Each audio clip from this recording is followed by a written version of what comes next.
Joining me, and today look at the panel, two of the biggest landlords in office space in the country, DLF and Prestige, represented on the show, and so are the two PE funds who have the ambition of bringing REITs in the country. So let me start with Parry Singh, rare, or actually the first time we've been able to drag him on the show simply because of REITs.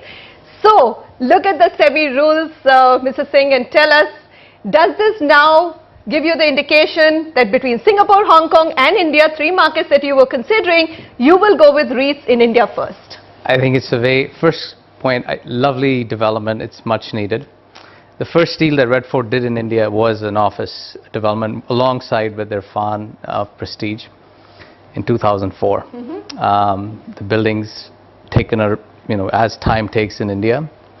It's a 7-year pregnancy in India, usually to build a building, sometimes 8.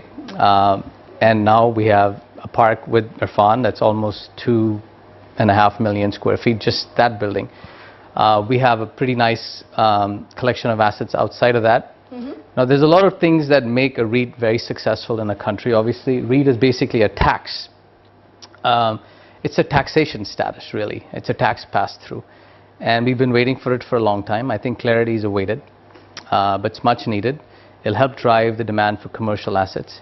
It takes a long time to build a great commercial asset and to lease it. And one of the things that we are hoping to see is how the lease tenancies change as a result of this development.